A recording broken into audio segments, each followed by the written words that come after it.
দশা, আমি এত হতভাগী। আমি বৈষ্ণব সেবা দিয়ে যৎকিঞ্চিৎ মাত্র আমি দক্ষিণা দিতে পারি। মা,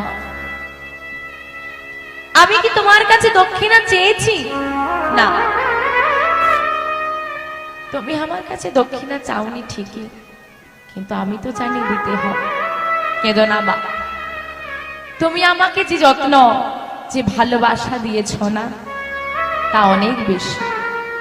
কারণ এই জগতে চাইলেই টাকা পাওয়া যায়, চাইলেই ভালোবাসা পাওয়া যায়।